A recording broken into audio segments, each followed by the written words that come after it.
नमस्कार दोस्तों, कैसे हैं आप सब लोग। आई होप सो आप सब लोग स्वस्थ होंगे और मस्त होंगे। तो चलिए एक बार फिर से मैं हाजिर हूं आप लोगों के सामने आरआरबी जेईई 2024 की प्रिपरेशन को बूस्ट करने के लिए। तो जैसा आप लोगों को पता है कि हम लोग दो सब्जेक्ट के प्रीवियस ईयर क्वेश्चंस हम लोग कर चुके हैं, थर्मोडायनेमिक्स एंड आईसी इंजन। आज हम लोग थर्ड सब्जेक्ट और थर्ड और फोर्थ दोनों को कह सकते हैं, थोड़े छोटे सब्जेक्ट हैं, वेटेज जो है वो थोड़ी कम है, लेकिन अच्छे सब्जेक्ट हैं। डिट्टो एकदम से अच्छे टाइप, मतलब दैट मीन्स सब्जेक्ट छोटा है लेकिन क्वेश्चन जो है वो एक हायर लेवल के क्वेश्चन पूछे जाते हैं। वैसे ही क्वेश्चन मैं आप लोगों के साथ यहां पर आज डिस्कस करूंगा, राइट। तो टॉपिक कौन सा है, that means there is a refrigeration and air conditioning. तो अगर जैसे आपने जेई वगैरह के लिए पढ़ा होगा उसमें सिर्फ ओनली रेफ्रिजरेशन आता है, लेकिन आपके जो आरआरबी जेई है इसके अंदर एयर कंडीशनिंग भी आप लोगों को पढ़ना है। तो ज़्यादा क्वेश्चन नहीं, अबाउट 30 के आसपास मैं यहाँ पर क्वेश्चन लेकर आया हूँ, लेकिन 30 के 30 क्वेश्चन बहुत अच्छे हैं। तो एक बार जल्दी से कॉपी पेन निकाल लेंगे और क्वेश्चंस को सॉल्व करना स्टार्ट करेंगे। जैसा मैंने आप लोगों को बताया था कि भाई क्वेश्चन जो है पूरा पढ़ना है, आंसर पढ़ना है। पेपर पेन की जरूरत पड़ती है तो पेपर पेन लीजिए, लेकिन आंसर को गलत नहीं करना है। एक बार एक्यूरेसी बना लीजिए, उसके बाद हम लोग दैट मीन्स क्या करेंगे, स्पीड भी अपने आप बना लेंगे। Hope so. तो चलिए स्टार्ट करें। Very good. चलिए, तो जैसा आप लोगों को पता है कि मैं दोनों ही लैंग्वेज के अंदर आप लोगों के लिए क्वेश्चन लेकर आता हूं एवरी टाइम। तो दोनों में है, जिस लैंग्वेज में आप कंफर्टेबल फील करते हैं उसी लैंग्वेज में आप पढ़ें और आंसर दीजिए। क्वेश्चन 30 है, 30 मस्त वाले क्वेश्चन हैं जो आरआरबी जेईई में पूछे जा चुके हैं, और कुछ क्वेश्चंस मैं अपनी तरफ से भी दिखा रहा हूं, राइट। क्वेश्चन को पढ़ेंगे फिर आंसर देंगे। और दूसरी बात, होप सो उम्मीद करता हूं कि जो पहले दो सेशन मैंने आप लोगों के साथ जो शेयर किए हैं, जो हम लोगों ने किए हैं, थोड़ा ब्लर हो रहा है ना, आई थिंक।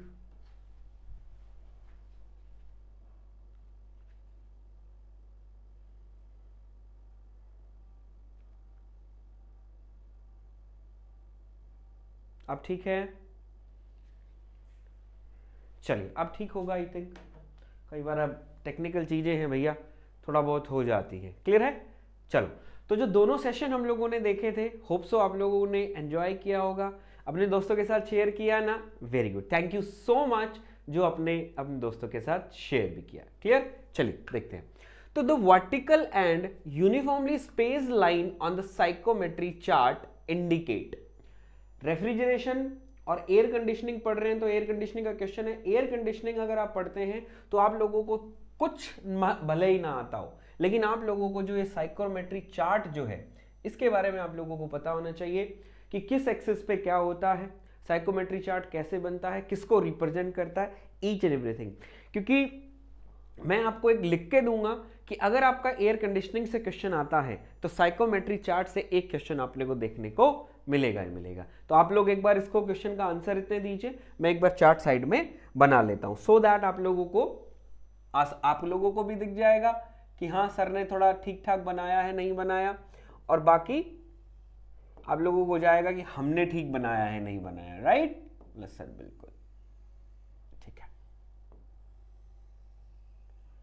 ठीक है, कुछ ऐसा ही साइकोमेट्री चार्ट होता है। बोले सर हाँ, नीचे क्या होता है यहाँ पर, बोले सर डीबीटी, जिसको आप बोलते हैं ड्राई बल्ब टेम्परेचर, और ये जो टेम्परेचर होता है it is in degree Celsius. यहाँ पर हमारा क्या होता है, बोले sir specific humidity, absolute humidity और humidity ratio, kilogram per KG of water vapour to the per kilogram of dry air. ये जो है दिस इज द, इस कर्व जो ये बेसिकली दिस कर्व, इस कर्व को हम लोग बोलते हैं, बोले सर सैचुरेशन कर्व। क्या बोलते हैं भैया, सैचुरेशन कर्व। यहां पर रिलेटिव ह्यूमिडिटी जिसको आप 5 से डिनोट करते हैं, मैं एक बार RH भी लिख देता हूं, यहां पर कितनी होती है, बोले sir that mean there is 100%, और हम लोग कह देते हैं 1। Got it. तो ये हमारा क्या होता है, this is the psychrometry chart. अब इस पे आपने बहुत सारी लाइनें दैट मीन्स देखी होंगी, कुछ खड़ी लाइनें होंगी, कुछ पड़ी हुई लाइनें होंगी, कुछ वर्टिकल लाइन होंगी, कुछ कर्व लाइंस होंगी, ऐसे कुछ लाइनें होंगी ना। तो उन लाइन के बारे में भी आप लोगों को पता होना चाहिए। क्लियर है? चलो अब इसके अंदर जो क्वेश्चन पूछा है, अब इतना समय मेरे पास नहीं है कि मैं आप लोगों को साइकोमेट्री चार्ट एक बार पूरा बना के दिखाऊं, कौन सी लाइन किसको रिप्रेजेंट कर रही है, कैसे हम पता लगा सकते हैं कि वो पैरामीटर इंक्रीज कर रहा है या डिक्रीज कर रहा है। अगर आपको जानना है, पढ़ना है, तो सिंपली दैट मीन्स आपको मुझे अपना जो वीडियो के कमेंट सेक्शन में जाके आपको एक वीडियो ऑन डिमांड बोलना पड़ेगा, सर हमको साइकोमेट्री चार्ट पे एक वीडियो बना दीजिए। अगर आप कहेंगे तो मैं साइकोमेट्री चार्ट पे आपको वीडियो बना दूंगा, एक भी क्वेश्चन आपका नहीं लेगा। राइट, चलो तो इसके अंदर बोला vertically and uniformly space line in the psychrometry chart indicate wet bulb temperature, specific humidity, due point temperature and dry bulb temperature. तो मैं कहना चाहूंगा मेरे शेर, ये जो लाइन है, इस टाइप की जो लाइनें होती हैं, ये बोल रहा है वर्टिकल लाइन जो यूनिफॉर्मली स्पेस्ड आपके चार्ट पे जो होती है, इनके बीच में जो गैपिंग है वो इक्वल होती है। ये जो इस तरीके की लाइनें हैं, ये किस लाइन को रिप्रेजेंट करती है? तो सीधा सीधा हम बोलेंगे बेटा ये कौन सा होता है आपका dry bulb temperature. Vertical line on the psychrometry chart represent the dry bulb temperature. एक बात। दूसरी बात, हम लोग कहते हैं कि that means dry bulb temperature जो है, अगर आप इस डायरेक्शन में जाते हैं, ठीक है, चार्ट के लेफ्ट से राइट में अगर जाते हैं, चार्ट के लेफ्ट से अगर राइट में आप जाते हैं, तो हमारा जो डीबीटी है, ड्राई बल्ब टेम्परेचर जो है, वो क्या करता है? इंक्रीज करता है। तो अगर मैं बनाना चाहूं तो यहां मेरे पास 0 डिग्री सेल्सियस होगा और चार्ट के अंदर ये अप्रॉक्सीमेटली 50 डिग्री सेल्सियस होता है। इससे ज्यादा चार्ट हम लोग नहीं बनाते। Got it? तो साइकोमेट्री चार्ट भी आपने देखा, क्वेश्चन भी हम लोगों ने कर लिया। अच्छा क्वेश्चन था ना? जिसको चार्ट पता है, और अभी भी अगर नहीं पता है तो चार्ट एक बार पढ़ लीजिए बेटा, वेरी इंपॉर्टेंट है चार्ट। क्लियर है? चलें आगे। नेक्स्ट क्वेश्चन आपके सामने, ये 1 2 दैट मीन्स मुझे इतना वर्ड जो है नहीं चलाना आता, खुद से बनाया, तो ये नंबरिंग किया जब ये ऐसे हो गया, तो है इसी का वो, ठीक है, 1 1 का हो गया। The chemical formula of refrigerant R11 is CFCl CCl3F CClHF CHF CClF3। That means ये आपको बताना है। तो सिंपली बाय क्या आंसर होगा? बोला गुरुदेव इसका जो आंसर होगा वो सिंपल है, दैट मीन्स इसका आंसर ए हो जाएगा, CFCl3। CFCl3। तो अगर मैं यहां पर लिखता हूं, मैं सीधा सीधा आप लोगों को यहां पर लिख के दिखाऊंगा, R11 हमारा क्या होगा? CFCl3 होगा। ठीक है, एक चीज। दूसरी बात, इस R11 को हम एक और नाम से जानते हैं, हम इसको बोलेंगे क्लोरोफ्लोरोकार्बन, CFC11 भी आप इसको बोल सकते हैं। एक और हम लोग इसको बोलेंगे, आप यहां पर देख रहे हो, that mean there is a chlorine कितनी है? बोला सर क्लोरीन मेरे पास 3 है, फ्लोरीन मेरे पास 1 है, दैट मीन्स, तो हम इसको क्या लिख देते हैं? This is also known as, इस तरीके से भी लिखा जाए तो घबरा मत जाना। बोला sir there is a try chloro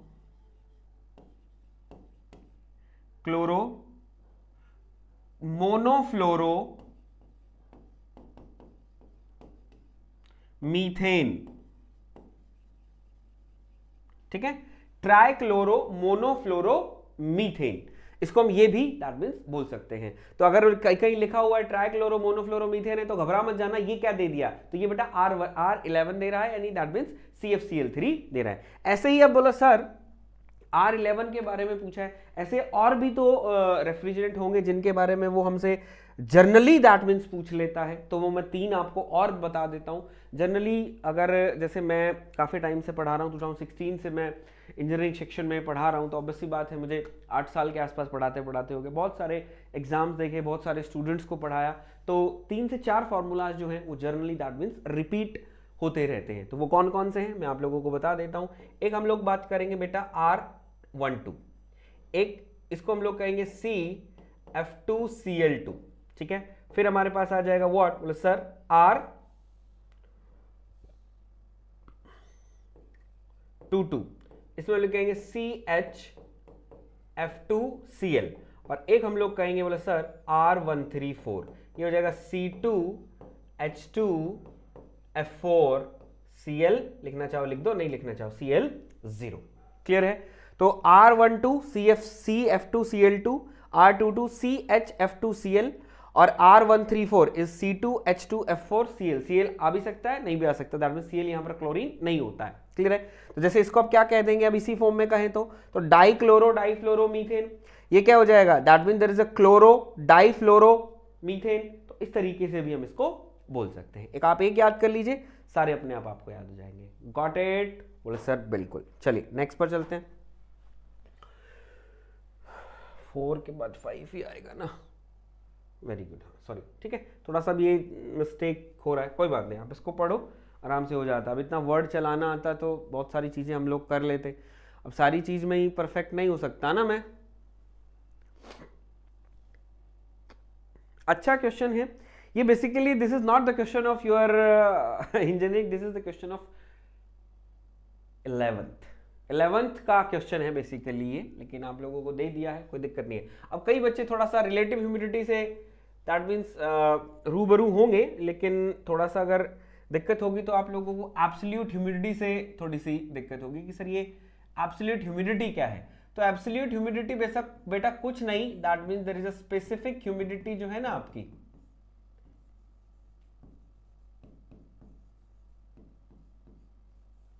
specific humidity जो है उसी को एब्सोल्यूट ह्यूमिडिटी। अब करो तो relative humidity is the percentage of absolute humidity value to the amount of humidity actually present, increase of humidity upon absolute humidity, amount of humidity actually present to the absolute humidity and none of these. तो basically बेटा अब यहां पर थोड़ा सा confusion हो रहा है, वैसे हम लोग देखते कितने, तो पहले तो इसका आंसर जो है हम लोग क्या कहेंगे, आंसर इसका सी है, ठीक है। अब देखो जनरली बेसिकली आपने जो रिलेटिव ह्यूमिडिटी है उसको हम किससे डिनोट करते हैं, बोला सर फाई से हम लोग उसको डिनोट करते हैं। तो हम लोग क्या कहते हैं भैया, relative humidity basically is what, बोला sir it is the ratio of mass of vapour to the mass of saturated vapour. हम यही बोलते हैं, बिल्कुल। इसको हम एक और फॉर्म में लिख देते हैं, बोला sir it is the partial pressure of vapour to the partial pressure of, या that means the partial pressure of saturated vapour, ठीक है, इसी को हम लोग बोलते हैं। अब यहां पर बेसिकली कुछ दिया हुआ है अलग, तो हम लोग, मैं एक चीज मैं आप लोगों को बताना चाहूंगा बेटा, ये जो एब्सोल्यूट ह्यूमिडिटी है जिसको आप ओमेगा से डिनोट करते हैं, ये बेसिकली क्या है, ये बेसिकली क्या है कि बोला sir it is the ratio of mass of water vapour present in the air in the given amount in a given volume of air at constant pressure and temperature, right? उसी को बोलते हो ना आप, तो बोला हाँ, तो सेम चीज ये इसी ने बोला है कि वाटर वेपर जो है वो प्रेजेंट है एयर के अंदर, वो एक्चुअल में कितना है टू द थ्योरेटिकल कितना है, उसको हम लोग क्या बोलते हैं, यही बोला है amount of humidity actually present in the absolute humidity. बस सिंपली ये बात है और कोई बात नहीं है, बस उसने थोड़ा सा उसको घुमा के दे दिया। क्लियर है?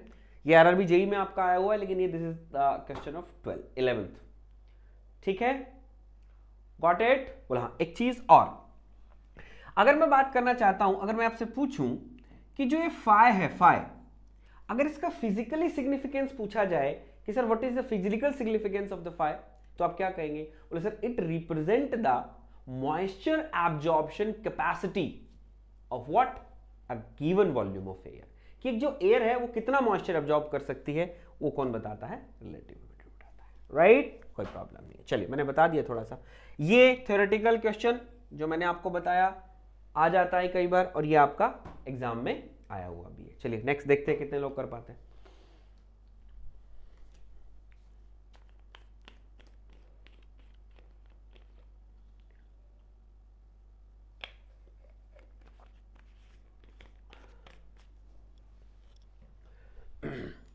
The coefficient of performance of commercially used refrigerator would be close to, जो आप घर में रेफ्रिजरेटर को यूज करते हो उसका जो क्या बोलते हैं सीओपी है वो कहां तक है, तो दैट मींस हमारा आंसर क्या हो जाएगा? बोले सर इट इज 3.5, ठीक है। यहां तक आज तक हम अचीव कर चुके हैं, इसके बाद का देखते हैं क्या होता है।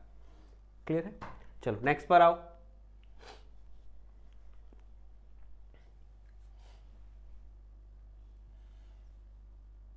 ये क्वेश्चन पढ़ने से पहले एक बार मैं आपको थोड़ा सा डाटा एक समझाना चाहूंगा, एक चार्ट समझ लीजिए, it is very important, right? देखो कैसे, चलो यहां पर हम कुछ ड्रॉ करते हैं,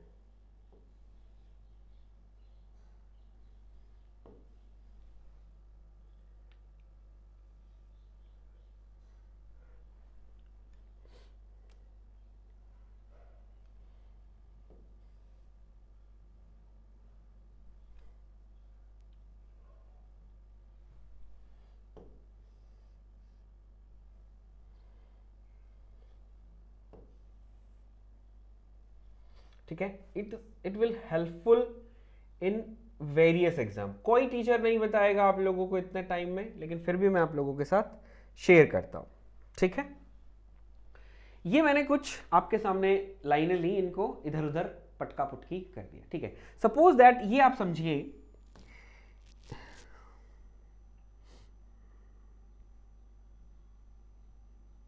ठीक है, इसको आप समझो कि ये मेरा एक ओरिजिन है। क्या है आपका एक ओरिजिन है। ये जो सारी है ये यहीं से स्टार्ट हो रही है और यूं बिखर रही है बाहर की साइड। गॉट इट राइट, ठीक है। अब अगर इस सारी की सारी लाइनें हैं बाहर बिखर रही है, तो मैं कहना चाहूंगा इनकी जो डायरेक्शंस होगी वो इस डायरेक्शन में होंगी।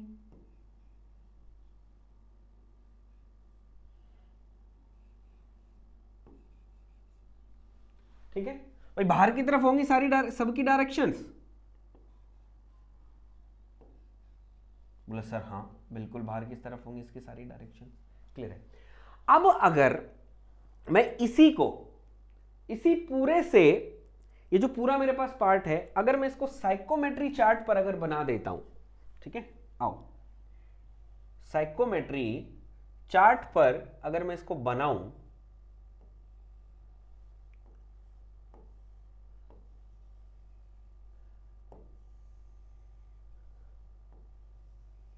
देखते जाओ, बहुत खूबसूरत चीजें हैं ये, आपको बहुत सारे क्वेश्चंस की में हेल्प करेगा।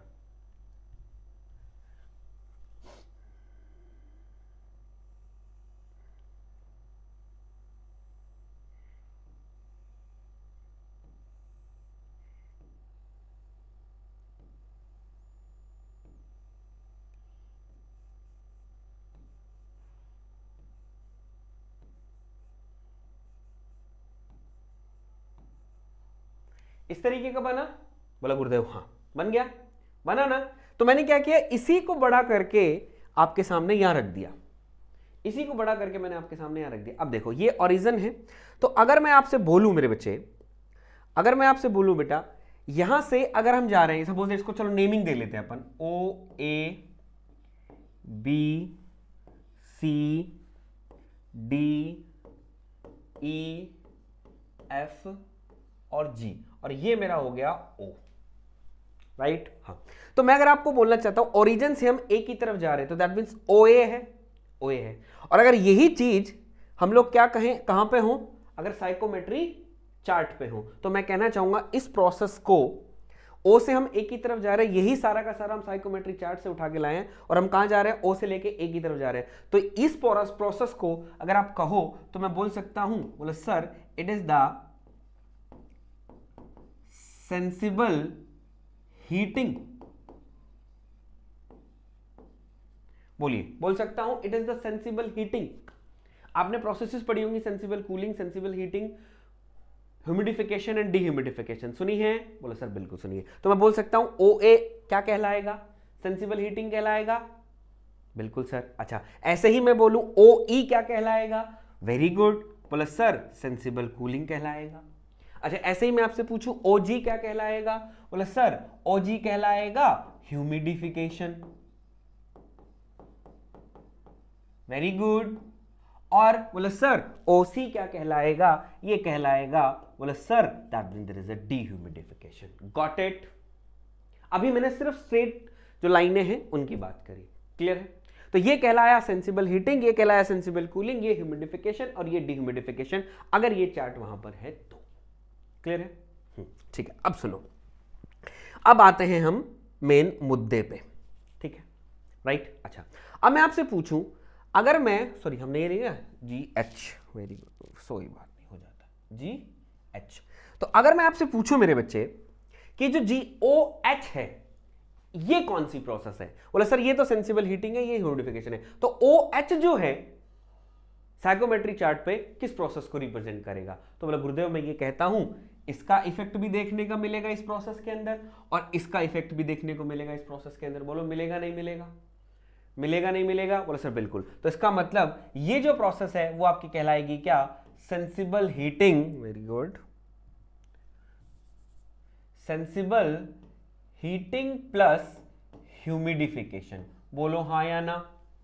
एक बार फिर से रिपीट कर देता हूं, अगर ये सेंसिबल हीटिंग है और ये वर्टिकल लाइन जो है वो ह्यूमिडिफिकेशन है। तो अगर मैं बीच में से एक लाइन को ड्रॉ करता हूं तो मैं कहना चाहता हूं इस वाली OH जो प्रोसेस के अंदर ह्यूमिडिफिकेशन भी देखने को मिलेगा, सुपर हीटिंग भी देखने को, सॉरी सेंसिबल हीटिंग भी देखने को मिलेगा। बोले सर हाँ, तो मैं कहना चाहूंगा OH जो है वो प्रोसेस कहलाएगी सेंसिबल हीटिंग प्लस ह्यूमिडिफिकेशन। बोलिए हाँ या ना, बोलिए हाँ या ना। बोले सर हाँ, तो इसका मतलब गुरुदेव ये OF क्या होगी, देखकर बताओ। बोले सर ये होगी सेंसिबल कूलिंग प्लस ह्यूमिडिफिकेशन। मैंने बोला हाँ, और बोला सर ये क्या होगी, OD, ये होगी सेंसिबल कूलिंग प्लस डिह्यूमिडिफिकेशन। बोलो हाँ या ना।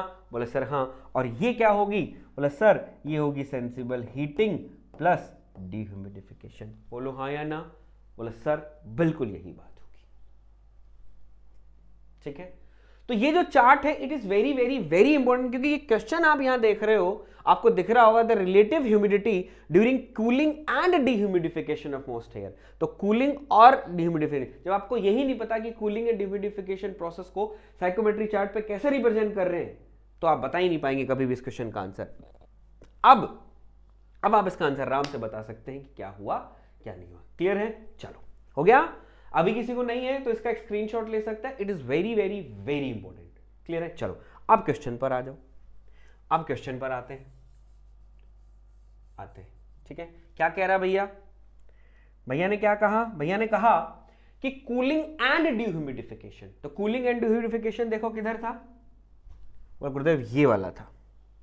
तो हम लोग कहेंगे गुरुदेव ऐसी ही लाइन बनेगी, इस पर एक ऐसे गिरती हुई लाइन बना दो जिसकी डायरेक्शन ये हो, ये 1 और ये 2। ठीक है, अब क्या पूछा इसने, क्या पूछा इसने, ये पूछ रहा है रिलेटिव ह्यूमिडिटी कैसी है। तो आप लोगों को पता है, बोला गुरुदेव ये जो लाइन है ये एक्चुअल में कौन सी लाइन होती है, बोले सर ये रिलेटिव ह्यूमिडिटी लाइन होती है। जो कर्व लाइन आपको दिखती है आपके साइकोमेट्री चार्ट पे वो सारे रिलेटिव ह्यूमिडिटी लाइन होते हैं। तो अब इसी बात है, यहां पर रिलेटिव ह्यूमिडिटी कितनी होती है, बोले सर 100% होती है। अब हमारे पास एक लाइन यहां से एक जाएगी, तो एक लाइन इसको छू के जा रही होगी, एक लाइन इसको छू के जा रही होगी। और आप लोगों को पता है जब नीचे की साइड जब आते हो आप 100 से फिर इधर की तरफ चलोगे तो जो रिलेटिव ह्यूमिडिटी है वो आपकी क्या करती है, डिक्रीज करती है। तो लाइनें देखो, ऊपर से नीचे आए ना आप, ये लाइन है, ये फिर नीचे आए, सपोज दैट ये 80 रही होगी, तो ये कितनी रही होगी, 40%। रिलेटिव ह्यूमिडिटी आपकी क्या कर गई, डिक्रीज। तो इसने यही पूछा है कि ड्यूरिंग कूलिंग एंड डिह्यूमिडिफिकेशन के अंदर रिलेटिव ह्यूमिडिटी क्या करेगी। तो आप सीधा सीधा कह सकते हैं, बोले सर डिक्रीजेस। क्या हो जाएगा, डिक्रीजेस, राइट। बोले सर हाँ, वेरी सिंपल, चल गया, ध्यान रखना। ठीक है, अब सुनो मेरी बात। अब वो जो चार्ट है वो वहीं खत्म नहीं हो जाता, एक बार फिर से स्क्रीनशॉट आपको लेना पड़ेगा। कई बार क्वेश्चन में दैट मींस हमसे ये पूछ लिया जाता है कि भैया जो समर में आप एसी यूज करते हो, वो भी एयर कंडीशनिंग का ही पार्ट है। बोले गुरुदेव हाँ। तो समर में आपने जो एयर कंडीशनर आप यूज कर रहे हो, उस एयर कंडीशन के अंदर कौन सी प्रोसेस होती है, इन 8 प्रोसेस में से एक प्रोसेस होती है भैया, इन 8 प्रोसेस में से एक प्रोसेस होती है भैया।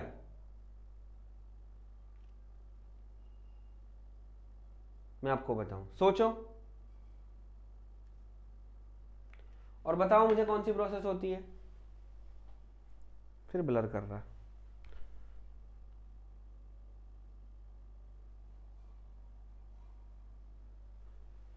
बोलो। Very good. तो बोला गुरुदेव ये होता है समर एसी। ठीक है, समर एसी के अंदर कूलिंग प्लस ह्यूमिडिफिकेशन, आपको कूलिंग भी चाहिए और वाटर वेपर भी नहीं चाहिए, नहीं तो वाटर वेपर होता तो पसीना पसीना हमारे पास आता रहा। तो ध्यान अगर पूछे कि समर एसी में कौन सी प्रोसेस काम करती है, तो उसके अंदर सेंसिबल कूलिंग प्लस डिह्यूमिडिफिकेशन करती है। ऐसे ही हमसे पूछता है विंटर एसी, तो कहते हैं विंटर में एसी कौन चलाता है, वो तो हीट पंप चलाते हैं। तो बात तो वही है ना, एयर कंडीशनिंग का ही काम कर रहा है। तो बोले गुरुदेव वहां पर हम लोग कहेंगे, इसको हम बोल देते हैं that means there is a winter AC. तो विंटर एसी में कौन काम करेगा, ये काम करता है। एक हमारे पास क्या होता है, बोला sir that means there is a desert cooler. ठीक है, डेजर्ट कूलर जो होते हैं जहां पर हॉट एंड ड्राई क्लाइमेट होता है, like that means Zimbabwe, south Africa, Cambodia, इधर की तरफ क्या होता है, दैट मीन्स टेम्परेचर अबाउट 50 के आसपास होता है और जो रिलेटिव ह्यूमिडिटी होती है वो बहुत ही कम होती है, ठीक है, hot and dry climate, relative humidity बहुत ही कम होती है, तो दैट मीन्स वहां पर हमको क्या चाहिए, डेजर्ट कूलर हम लोग यूज करते हैं, सॉरी डेजर्ट कूलर। तो डेजर्ट कूलर में अगर हम बोलते हैं तो कौन सी होती है, sensible cooling plus humidification, clear है। एक आपके पास बच गई, बोला सर दिस प्रोसेस, ये जो प्रोसेस है यहां पर ह्यूमन बींग्स अलाउ नहीं होते, ह्यूमन बींग्स को ये चीज दोनों ही गंदी लगती है भाई, सेंसिबल हीटिंग भी आपको नहीं चाहिए और डिह्यूमिडिफिकेशन भी आपको नहीं चाहिए। बेसिकली ये कहाँ यूज होती है, आप लोगों ने कई बार देखा हो, जब भी कोई आप इलेक्ट्रॉनिक गैजेट, आप शूज वगैरह आपने जब मंगवाया होगा तो उसके अंदर एक व्हाइट कलर का पैकेट आया होगा, बोले सर आया था, वो क्या किया, बोले सर उसको फाड़ा, चीनी में मिलाया, घोला और पी गए। फिर उसके बाद क्या रहा, बोला फिर उसके बाद हम लोग क्या कहेंगे, क्या रहता है उसके बाद, कहते हैं ऐसा नहीं करना, वो सिलिका जेल होता है, सिलिका और एल्यूमिना होता है, that means dangerous for us, ठीक है। वो बेसिकली क्या करता है, वो एक केमिकल्स होते हैं जो क्या करते हैं, मॉइस्चर को एब्जॉर्ब कर लेते हैं, ठीक है। तो हमको क्या चाहिए, मॉइस्चर एब्जॉर्ब कर ले, जब मॉइस्चर एब्जॉर्ब हो तो उससे क्या हो जाए, हीटिंग हो जाए, और हीटिंग अगर होती है तो हमारा जो प्रोडक्ट है इलेक्ट्रॉनिक जो गैजेट है वो क्या हो, खराब ना हो। तो बेसिकली वहां पर ये चीज होती है। तो इस प्रोसेस को बेसिकली क्या बोला जाता है, बोले sir it is the chemical dehumidification, इसको हम बोलते हैं केमिकल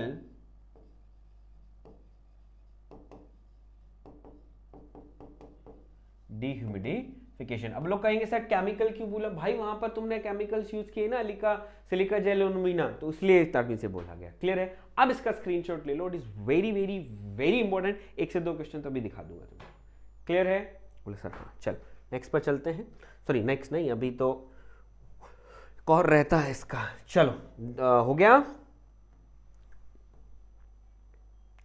चलो एक न्यूमेरिकल है छोटू सा, देखते हैं कितने लोग कर पाते हैं, ठीक है। ब्लर वगैरह हो तो बताना,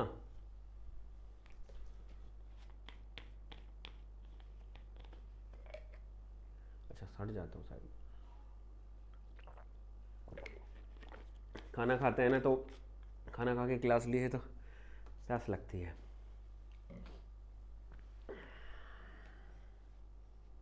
चलिए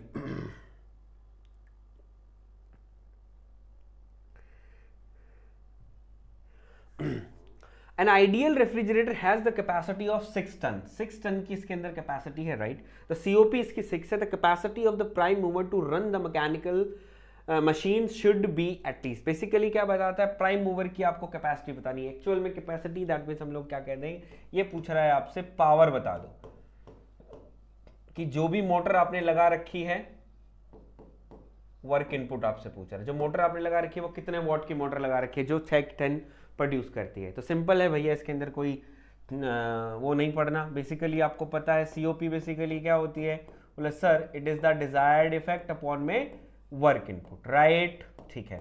रेफ्रिजरेशन इफेक्ट को हम टन ऑफ रेफ्रिजरेशन में भी प्रोड्यूस करते हैं, वेरी गुड। तो बेसिकली यहाँ कितना दिया हुआ है, बोले सर इट इन 6 TR, और हमें ये निकालना है पावर, ठीक है।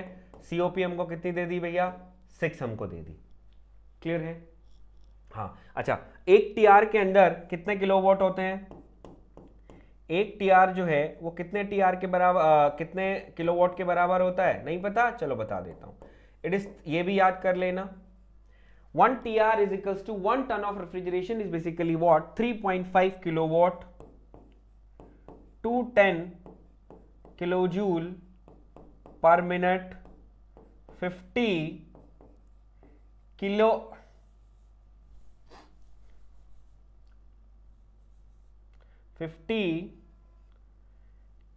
कैलोरी पर मिनट, ठीक है, ये होता है। अगर हमसे किलोजूल पर मिनट में पूछे तो 210, अगर हमसे किलो कैलोरी पर मिनट में पूछता है तो दैट मींस 50, और किलोवाट में पूछता है 3.5। याद कर लेना, it is very very very important, एक क्वेश्चन देखने को मिलेगा, सिंपल डिट्टो डाटा टाइप जो मैंने आपको बोला, ठीक है। तो सिंपल सा है, अब हम उसको क्या कर दें, हमें ये पता है तो हम इसको कहते हैं 6 TR इज इक्वल्स टू 3.5, हमको क्या निकालना है, पावर निकालना है। तो इस पावर को यहां ले जाऊं, इस पावर को यहां ले गया तो 6 इंटू 3.5 डिवाइडेड बाय 6, 6 से 6 कट गया, तब मींस आंसर का कितना आ गया, 3.5। तो आंसर मेरा हो जाएगा simply, it is B is the correct answer, ठीक है। अब कहोगे सर आपने मल्टीप्लाई क्यों नहीं किया, जब मुझे दिख रहा है कि 6 मल्टीप्लाई आया तो मुझे मल्टीप्लाई करने की जगह है तो मैं पहले मल्टीप्लाई करूंगा 6 को 3.5 से, फिर 6 से डिवाइड करूंगा। तो अननेसेसरी आप लोगों को दैट मींस टाइम क्यों बढ़ाना है, जब क्वेश्चन अपने आप से हो रहा है, 6 से 6 कट रहा है तो आराम से सिंपल आ जाएगा। सिंपल। तो अभी हमने क्या सीखा इस क्वेश्चन से, एक तो ये सारी चीजें सीखी, दूसरी अननेसेसरी कैलकुलेशन नहीं करनी है, जो चीजें कटती हैं उसको काट दो, सिंपली आपको दिखने लगती हैं चीजें। ओके राइट, चलो नेक्स्ट पर आते हैं।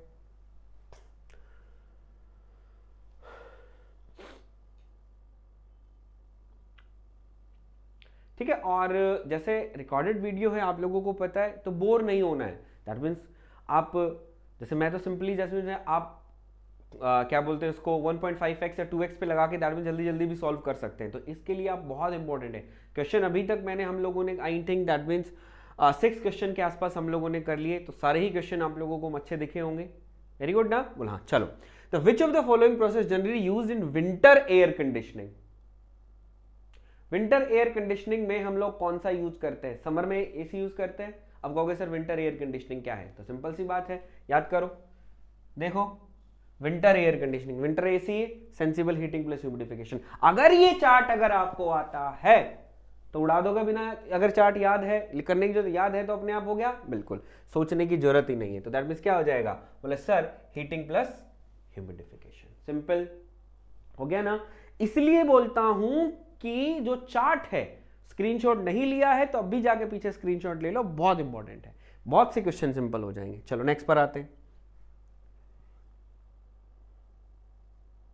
ये अच्छा क्वेश्चन है, देखते हैं कितने लोग कर पाते हैं। मैं डायग्राम बना लेता हूं इतना।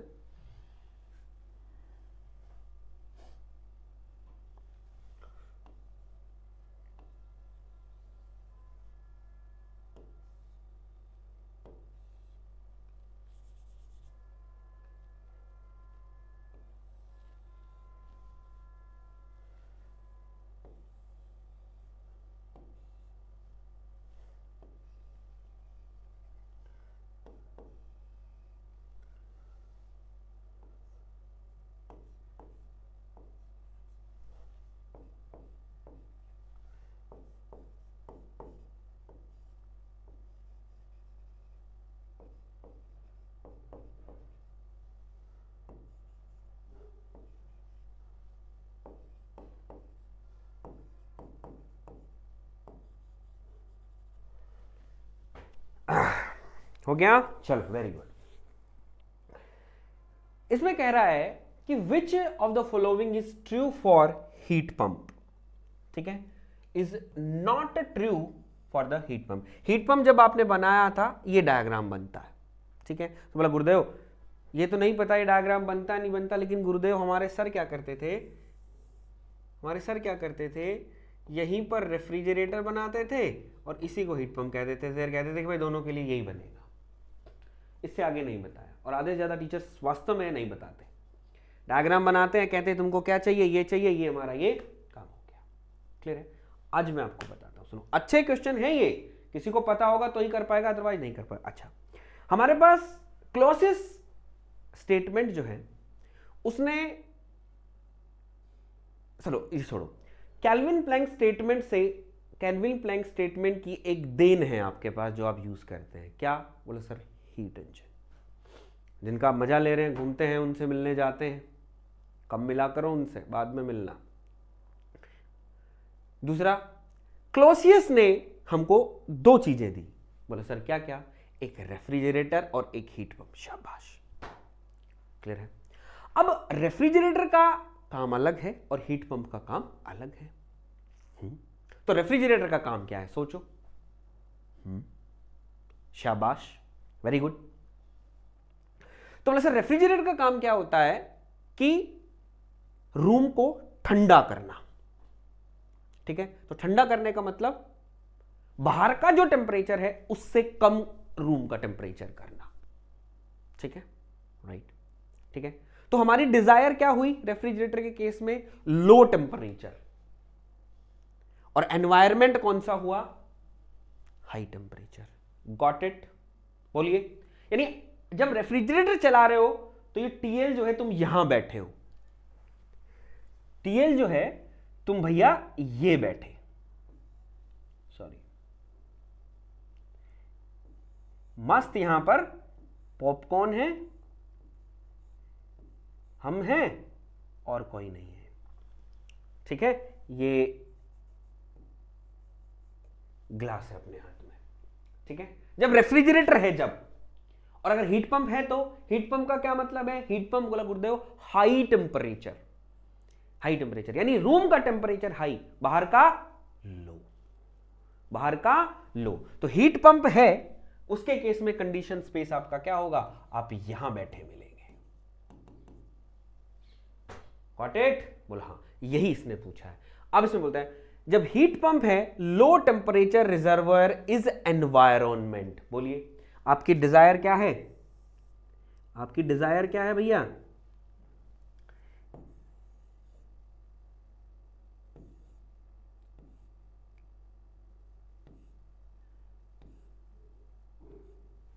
आपकी डिजायर क्या है, बोला गुरुदेव हीट पंप है। हीट पंप की डिजायर क्या है, बोला गुरुदेव हाई टेम्परेचर। तो एनवायरमेंट आपका क्या हो गया, लो टेम्परेचर हो गया ना, तो पहला स्टेटमेंट ठीक है।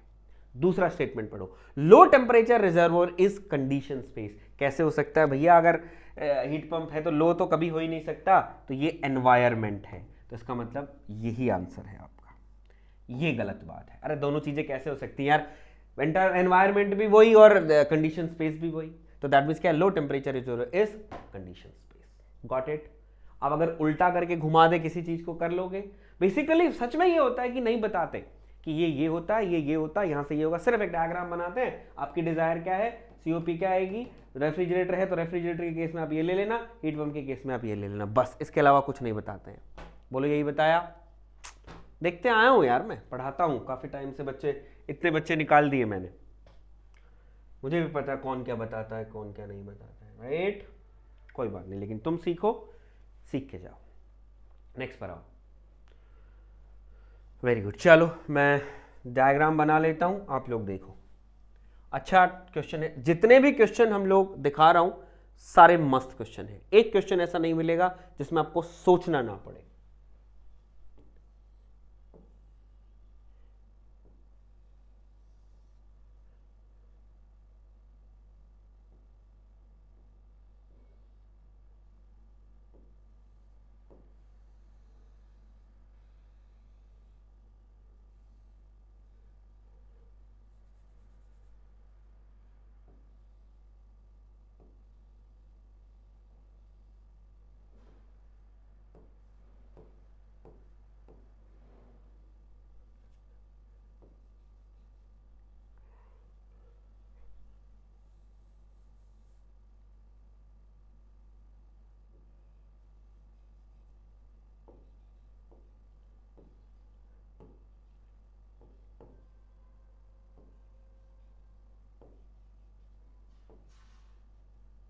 ये कंप्रेसर है सीपी, ये आपका कंडेंसर है सीओ, ये आपका एक्सपेंशन वॉल्व बोल दो या थ्रॉटलिंग वॉल्व बोल दो, ये आपका हम लोग इवापोरेटर बोल देंगे, ठीक है।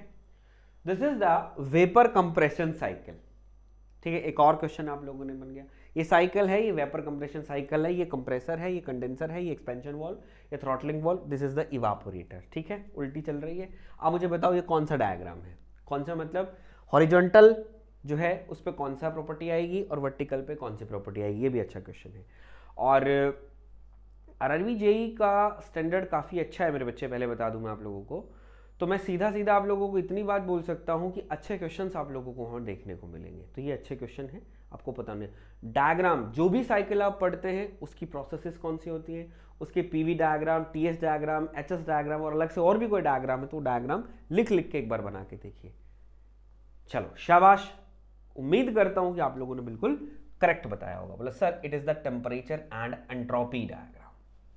शाबाश। चलो अब देखो, ये हमारे पास बन गया है। अब मेनली जो है इस क्वेश्चन इसमें पूछा है, इन vapour compression cycle the condition of refrigerant in saturated liquid is saturated liquid, ठीक है। तो जो रेफ्रिजरेंट है वो सैचुरेटेड लिक्विड कहां पर होता है, राइट? सुनो, अब सुनो, अब आप लोगों को पता है जब ये डोम बना है तो मैं बोलना चाहूंगा this point is the critical point. बोलो होता है नहीं होता? This is the critical point. Thermodynamics में प्रॉपर्टी ऑफ प्योर सब्सटेंस में पढ़ा होगा, ठीक है। इस रीजन को बोलते हैं सबकूल्ड रीजन, इस रीजन को बोलते हैं सुपर हीटेड रीजन, इस रीजन को बोला जाता है वेट रीजन, याद है। This is the subcooled region, super heated region and the wet region, ठीक है। अब सुनो, ये जो पॉइंट है, दो पॉइंट, ये जो सेकंड वाला पॉइंट है, ये किस रीजन में है? सुपर हीटेड रीजन में, यानी 2 पे सुपर हीटेड वेपर है, ठीक है। अच्छा, ये जो चार जो पॉइंट है वो किसके अंदर है? वेट रीजन के अंदर। तो यहां पर क्या है? 4 पर वेपर भी है और लिक्विड भी है, ठीक है। अच्छा, अब मैं बोलना चाहूंगा ये जो है, ये जो कोई अलग कलर हरा लेते हैं, ये जो है, ये 1 पॉइंट जो है वो यहां पर क्या है? यहां पर क्या है? बोलो सर यहां पर सैचुरेटेड, बोलो बोलो, शाबाश, यहां पर सैचुरेटेड वेपर है। क्रिटिकल पॉइंट की डेफिनेशन क्या होती है? बोले सर क्रिटिकल पॉइंट वो पॉइंट होता है जहां पर saturated liquid and saturated vapour curve meet. जहां पर saturated liquid and saturated vapour curve क्या करता है? मीट करता है। इस हाथ से मैं इसको रिप्रेजेंट, इस लाइन को रिप्रेजेंट कर रहा हूं और इस हाथ से मैं इस लाइन को रिप्रेजेंट, तो this is the saturated liquid line and this is the saturated vapour line. तो हम लोग कहेंगे जब saturated liquid and the saturated vapour line जब मीट करती है तो वो पॉइंट कौन सा बनता है? It is the critical point. Clear? बोला हाँ। तो अब सी बात है, बोला सर इस लाइन पे जो पॉइंट होगा वो दैट मीन सैचुरेटेड वेपर या वेपर लिक्विड का होगा। बोला हाँ। इसने पूछा क्या है? सैचुरेटेड लिक्विड पूछा है इसने। क्या पूछा है? Saturated liquid. तो कहां पर होगा? बोला सर तीसरा जो पॉइंट है वो सैचुरेटेड लिक्विड का पॉइंट होगा। Got it? बोला हाँ। ये सैचुरेटेड वेपर है, ये सुपर हीटेड वेपर है, ये सैचुरेटेड लिक्विड है और ये वेट रीजन में है। ठीक है। अब ये पूछ रहा है कि सैचुरेटेड लिक्विड का है। अब इसकी वो देखो, before entering the compressor, before passing through the condenser, after passing through the condenser, after passing through the expansion valve. अब आपको पता है कौन सी चीज कहां लगी है, तो मैं कहना चाहूंगा ये है, ये क्या है? After passing through the condenser. Condenser का एग्जिट है ना 3, कंडेंसर का एग्जिट है ना 3, 2 क्या है? कंप्रेसर का एग्जिट है और इनलेट ऑफ द कंडेंसर है। समझिए मेरी बात एक बार। 2 क्या है? ये 1 से लेके 2 कंप्रेसर लगा है, तो 2 क्या है? एग्जिट ऑफ द कंप्रेसर, और 2 to 3 क्या लगा? Condenser, inlet to the condenser. तो ऐसे ही मैं बोलना चाहूंगा 3 क्या हो जाएगा? बोला sir it is the exit of the condenser and inlet to the expansion valve. तो देख लो इसके अंदर ऑप्शन क्या होगा। बोला sir after passing through the condenser, C is the correct answer. Got it? मैं नहीं कहता आंसर मैं सीधा बता सकता था, ये चीज मुझे बताने की जरूरत नहीं थी, लेकिन मैं ये कहूंगा कि जितने भी स्टूडेंट देख रहे होंगे उनको लगा होगा कि वास्तव में सर इतनी सारी चीजें होती थी इस क्वेश्चन के अंदर, हमको ये नहीं पता थी। 70 to 80% स्टूडेंट इतने होते हैं जिसको जितनी चीजें मैंने बताई हैं वास्तव में नहीं पता होती हैं। अब जैसे यूट्यूब का जमाना आ गया है, कई एक आधे ने गलती से कुछ भी VAR VCRS वगैरह किसी ने पढ़ा दिया, तो किसी ने पूछ लिया तो वो बता दिया, राइट?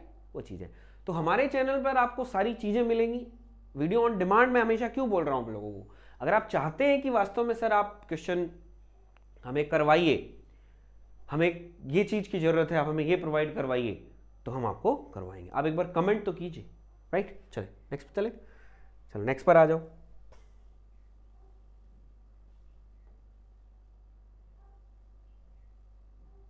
चलिए उसके बाद एक और क्वेश्चन है वो भी देखेंगे नेक्स्ट। चलिए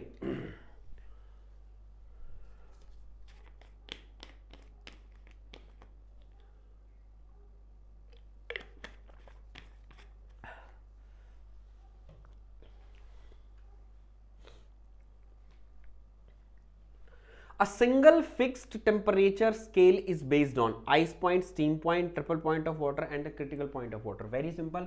अच्छा क्वेश्चन बेटा। It is what? बोले sir it is the triple point of water, जो मैंने आप लोगों को बताया था एब्सोल्यूट टेम्परेचर स्केल, जिसको आप केल्विन स्केल भी बोलते हैं, वो किसी पर बेस्ड है। वो किस पर बेस्ड है? किस पर बेस्ड है? Triple point of water. Triple point of water temperature हम लोग क्या कहेंगे? 0.01 डिग्री सेल्सियस। इसको बेस मानकर उसको बनाया गया। क्लियर है? चलिए next question, again very good. 30 question मैं आप लोगों को करवाऊंगा बेटा, और 30 के 30 आप ये ना कह दो बोले गुरुदेव वास्तव में दिमाग को घुमा दिया, तो मैं भी यहीं पर हूं। चलिए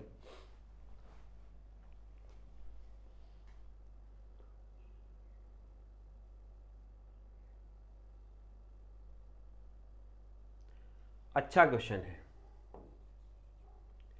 एचपी मतलब हॉर्स पावर।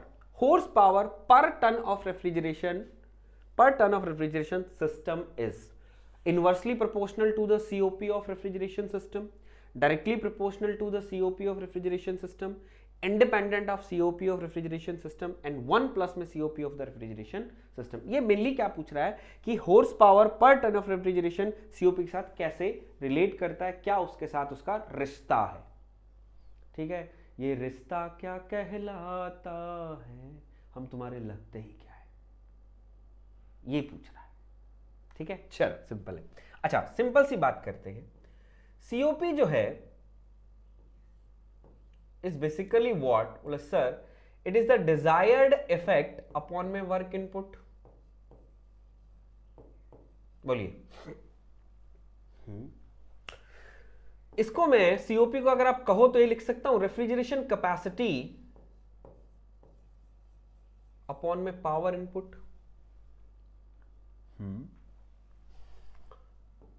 रेफ्रिजरेशन कैपेसिटी को अभी हम लोगों ने देखा टन ऑफ रेफ्रिजरेशन में हम लोग देख सकते हैं, तो मैं यहां पर लिख सकता हूं that mean there is a ton of refrigeration. और पावर जो है अगर मैं उसको हॉर्स पावर में देखता हूं तो कितना होता है, 746 किलोवाट होता है। तो ऑब्वियसली बात है हम लोग क्या कर दें, यहां पर हॉर्स पावर लिख सकते हैं। हमको उससे नहीं देखना है कि क्या है क्या नहीं है, किलोवाट किलोवाट लिखोगे तो कट जाएगा। उसने हम लोगों से वैल्यू नहीं पूछी है तो हम वैल्यू नहीं बात करेंगे, सिर्फ हम उस टर्म की बात करेंगे। तो आपके पास क्या आ गया, हमारे पास जनरली क्या आ गया, COP is equals to ton of refrigeration upon में हॉर्स पावर। यही है, इसको उल्टा कर दें, very good, horse power upon में ton of refrigeration equals to 1 upon में सीओपी। यही बेटा आपसे पूछा है। ये इससे कैसे करता है, बोला सर इनवर्सली है, तो ऑप्शन ए ही आ जाएगा। और आधे से ज्यादा बच्चे बोलोगे सर हमारे टीचर ने नहीं करवाया। टीचर सारी चीजें बेसिकली नहीं करवाएगा, जो उसके सिलेबस में है आपको वो डिस्कशन करवाएगा। ये आपको कब करवाएगा, जब आप घर जाएंगे क्वेश्चंस को सॉल्व करेंगे। जब क्वेश्चन सॉल्व करेंगे तो आपका कोई डाउट आएगा, उस डाउट को आप अपने टीचर के पास लेके जाएंगे, तब आपको बताएगा कि बेटा ये क्वेश्चन ऐसे निकलेगा। वो आपको घर नहीं बताने जाएगा कि ऐसे होता है। आप लोग सोच लेते हैं कि यार मैंने थ्योरी पढ़ ली, हाँ मेरा कुछ हो गया। नहीं, क्यों बोला जाता है कि प्रीवियस ईयर क्वेश्चन जाके सॉल्व करो, प्रीवियस ईयर क्वेश्चन जाके सॉल्व करो, इसलिए कि वहां पर आप लोगों को बहुत सारे कॉन्सेप्ट दैट मींस देखने को मिलते हैं, आपके कॉन्सेप्ट बिल्ड होते हैं, बहुत सारे शॉर्टकट्स आप लोगों को वहां सीखने को मिलते हैं। किसी भी जिसने एग्जाम क्रैक करा है, किसी ने टॉप करा, उससे पूछना भाई आपने कैसे प्रिपरेशन करी, उसने वो बोलेगा कि मैंने थ्योरी पढ़ी और मैंने प्रैक्टिस बहुत ज्यादा की। तो ये आपको तब बताएगा, यूनिक गलत टीचर आपको बताए। आज मेरे सामने क्वेश्चन आया तो मैंने बताया, अगर मैं भी आप लोगों को पढ़ाता तो मैं भी ये चीज आपको नहीं बताता। क्लियर है? तो कहते हैं ना practice makes a man perfect, तो आप लोगों को ध्यान रखना है। Got it? अच्छा क्वेश्चन था, घुमाना दिमाग। चलो नेक्स्ट पर आओ।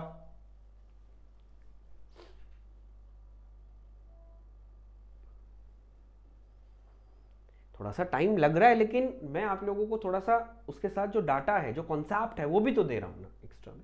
नहीं, क्वेश्चन सॉल्व करने में क्वेश्चन में कुछ नहीं है, सिर्फ 30 सेकेंड्स लूंगा, पढ़ूंगा, सॉल्व करूंगा, बता दूंगा। A heat pump working on a reversed Carnot cycle has the COP of 5. Okay, ध्यान रखिएगा, reversed Carnot cycle. It works as a refrigerator and consumes 2 kilowatt power. The heat absorbed by the refrigerator will be. ठीक है, अब सुनिएगा एक बात। आप लोगों को एक रिलेशन आप लोगों के टीचर ने आई थिंक बताया हो कि COP ऑफ हीट पंप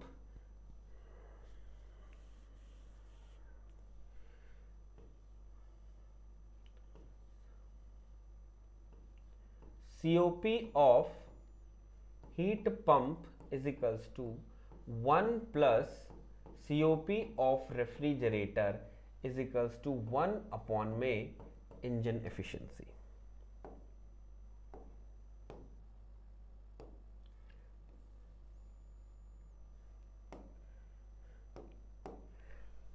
बताया? बिल्कुल गुरुदेव बताया। एक चीज, ये चीज सबको पता होती है, लेकिन ये चीज नहीं पता होती कि इस फॉर्मूले को, इस ब्रह्मास्त्र को लगाने का एक कंडीशन होती है। वो कंडीशन क्या होती है? For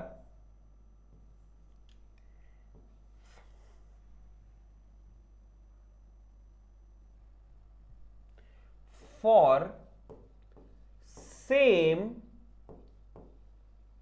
temperature only.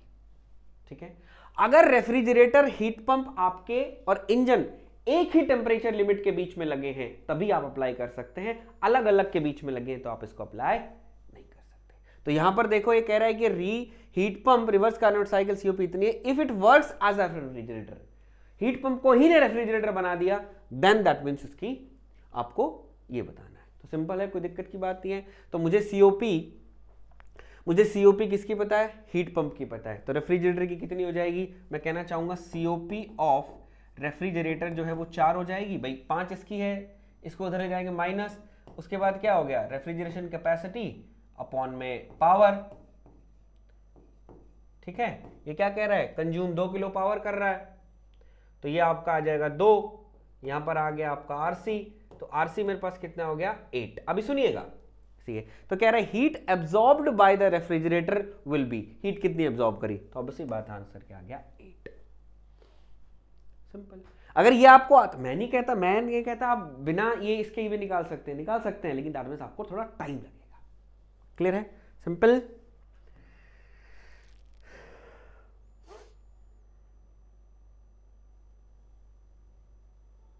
चलिए नेक्स्ट, अगेन वेपर कंप्रेशन से क्वेश्चन आया है। This question is from refrigerants.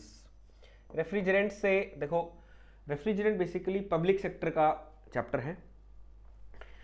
जो आपके पब्लिक सेक्टर लाइक रेलवे है, ये रेफ्रिजरेंट पक्का, दैट मीन्स रेफ्रिजरेंट से आपको क्वेश्चन जरूर मिलेगा। तो रेफ्रिजरेंट कौन से होते हैं, क्या टाइप होते हैं, क्या उनकी दैट मीन्स केमिकल प्रॉपर्टीज कौन कौन सी होती हैं, कैसी होनी चाहिए, ये आपको याद होना चाहिए। ठीक है, तो रेफ्रिजरेंट बेसिकली मैं आपको बता दूं,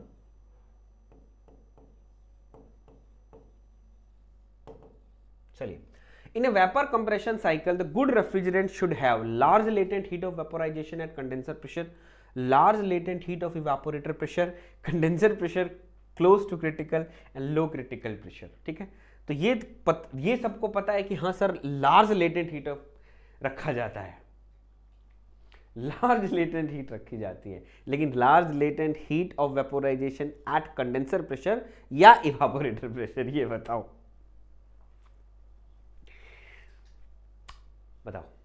चलो डिस्कशन करते हैं। इवापोरेटर, रेफ्रिजरेंट आपका पूरी साइकिल में घूमता है, पहले इवापोरेटर में जाता है, फिर कंप्रेसर में जाता है, फिर कंडेंसर में जाता है, फिर आपका एक्सचेंज मोड से फिर इवापोरेटर में आता है। ठीक है, लार्ज लेटेंट हीट अगर हमारे रेफ्रिजरेंट के पास होगी तो उसका क्या बेनिफिट है? बोले सर लार्ज लेटेंट हीट जब मेरे पास होगी तो हम कम रेफ्रिजरेंट से ज़्यादा आउटपुट हमको मिल जाएगा, ज़्यादा आउटपुट मिल जाएगा और हमारी कॉस्ट हमारी दैट मीन्स कम लगेगी। तो रेफ्रिजरेंट का मेनली काम क्या होता है? ठंडा करना रेफ्रिजरेटर स्पेस को। तो रेफ्रिजरेटर स्पेस को ठंडा करना, तो वो मेनली बेसिकली काम कंडेंसर में जाके तो वो हीट रिजेक्ट ही कर देता है, बेसिकली काम कहाँ कर रहा है? वो इवापोरेटर में कर रहा है। तो बेसिकली कहाँ चाहिए? बोले सर इवापोरेटर में। तो large latent heat of vaporisation होनी चाहिए at evaporator pressure, not condenser pressure. Condenser के अंदर तो वो वेपर से लिक्विड में कंडेंस होता है, यहां पर वेपर में होता है। सिंपल। बोले सर हाँ, सॉरी एक रह गया 25, 3 है, मैं शायद 2 करके लाया था, नहीं हो तो गया यार, वही ना हिंदी इंग्लिश का हो जाता है, कोई बात नहीं। चलो वेरी गुड, इसको तो देखते ही उड़ा दोगे। है कुछ? बोला नहीं सर, अभी बताया आपने 1 ton of refrigeration is equivalent in SI unit, 1 kilowatt, 2.5 kilowatt, 3.5 kilowatt and 5 kilowatt. तो ऑब्वियसली बात है इज 3.5 किलोवाट। चलो ये भी कर लोगे, ये भी कर लोगे अगर स्क्रीनशॉट लिया होगा तो। चलो हिंदी में पढ़ लो तुम इसको, ये लो हिंदी में भी दिखा दूं।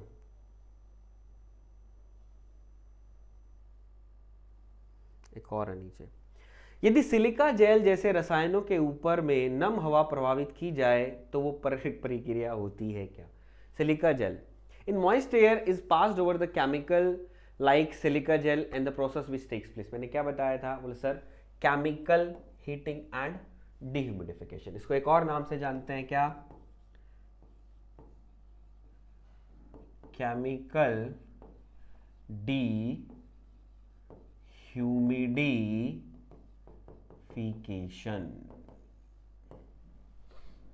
Right, simple. देखो कई सारे क्वेश्चन है यहां पर, नहीं मैं आप लोगों को बताता रहता, ये करता रहता, वो करता रहता, चीजें।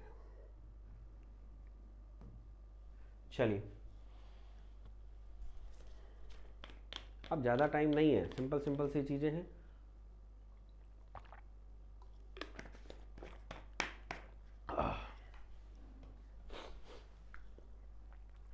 CFC were banned due to, CFC were banned due to, chlorofluorocarbon को बैन कर दिया गया ग्लोबल वार्मिंग की वजह से, ओजोन डिप्लीटिंग की वजह से, both A1 2 and none of दिन। तो बेसिकली बेटा दोनों की वजह से कर दिया गया है, ठीक है, दोनों ही होते हैं इसके अंदर, इसकी वजह से दोनों को ही हम करता है।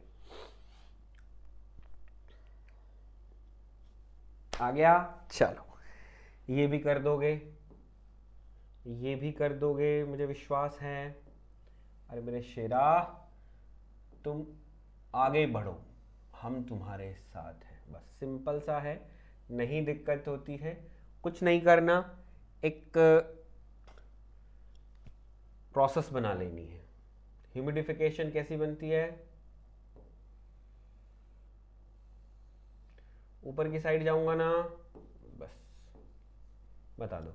ह्यूमिडिफिकेशन प्रोसेस किसके बारे में पूछा है, रिलेटिव ह्यूमिडिटी, स्पेसिफिक ह्यूमिडिटी, ये ठीक है। चलो सबसे पहले बात कर रहा है डिक्रीज इन रिलेटिव ह्यूमिडिटी। देखो तो रिलेटिव ह्यूमिडिटी की लाइन कैसे आती है, कर्व लाइन। तो अब ऐसी बात है ऊपर की साइड जा रहे हो तो रिलेटिव ह्यूमिडिटी तो बढ़ेगी, लिख दो यहां पर, रिलेटिव ह्यूमिडिटी तो बढ़ेगी। तो पहला तो गलत है, ये आंसर नहीं होगा। And increase in specific humidity, ये क्या हुआ, इतना ज्यादा ब्लर, सॉरी सॉरी सॉरी,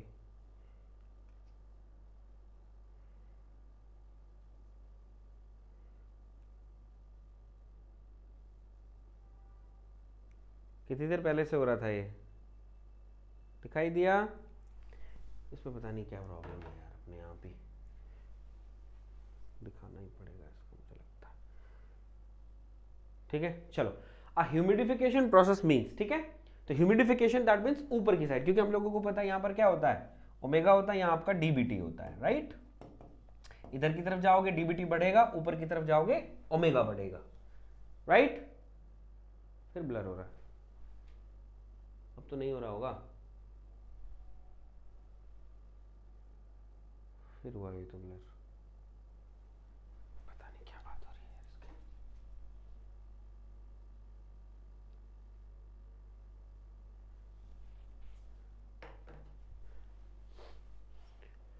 अब हो तो बताना, अब वही ना रिकॉर्डेड है तो मैं भी क्या करूं, चलो कोई बात नहीं, ठीक है। अब आ जाओ, पहला गलत, इंक्रीज इन स्पेसिफिक ह्यूमिडिटी, ऊपर जा रहे हो ह्यूमिडिफिकेशन, ऑब्वियसली बात है ये वाला करेक्ट है, ये वाला करेक्ट है। चलो नेक्स्ट हो देखें, decrease in temperature, decrease in temperature बोला गुरुदेव टेम्परेचर का तो यही 1 यही 2, तो दैट मीन्स कांस्टेंट आएगा, ठीक है। ये भी गलत है, ये भी गलत है, डीबीटी कांस्टेंट है, तो ऑप्शन क्या हो जाएगा, बी, सिंपल।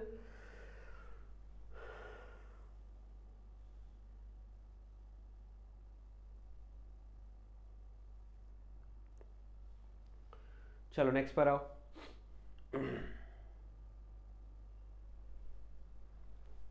पढ़ो।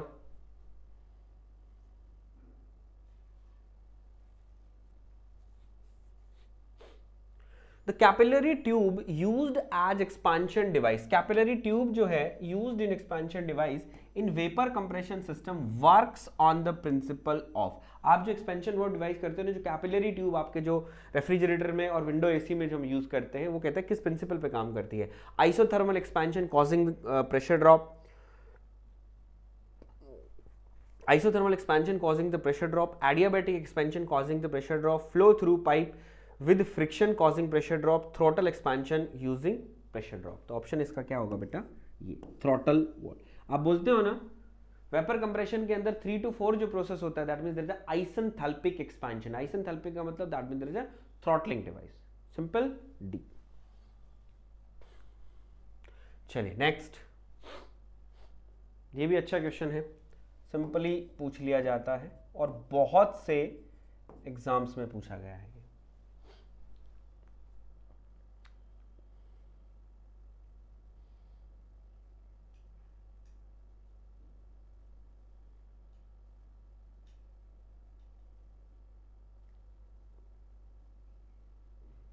The wet bulb depression is zero when the relative humidity is equal to. Basically बेटा wet bulb depression basically क्या होता है? बोले sir it is the difference between dBT minus WBT. It is the difference between dry bulb temperature and wet bulb temperature. Clear है? Right. अब हम बात करते हैं कि सर for यहाँ लिख दूं for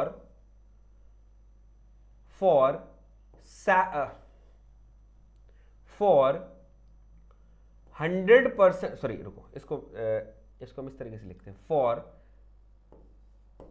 सैचुरेटेड, तो आपको ये भी याद हो जाएगा, फॉर सैचुरेटेड एयर, अगर मेरी एयर सैचुरेटेड है या वो कहते हैं फुल्ली सैचुरेटेड है, फुल्ली सैचुरेटेड और सैचुरेटेड का मतलब एक समझना, तो एयर इज फुल्ली सैचुरेटेड, तो हम लोग क्या कहते हैं, dBT is equals to WBT और equals to dPT। ठीक है, अगर मेरी एयर फुल्ली सैचुरेटेड है तो जो ड्राई बल्ब टेम्परेचर है वो इक्वल होगा WBT से, वेट बल्ब टेम्परेचर से, और ड्यू पॉइंट टेम्परेचर, DPT का मतलब ड्यू पॉइंट टेम्परेचर, यानी इन तीनों के अंदर क्या रिलेशन होगा, तीनों इक्वल होंगे, due point temperature, wet bulb temperature और ड्राई बल्ब टेम्परेचर। क्लियर है? अगर एयर सैचुरेटेड है या फुल्ली सैचुरेटेड है तो बोलो करते हो, अगर मेरी एयर अनसैचुरेटेड है, फॉर अनसैचुरेटेड एयर, अगर मेरी एयर अनसैचुरेटेड है, तो अनसैचुरेटेड है तो इन तीनों के बीच में भी एक रिलेशन होता है, बोले सर क्या,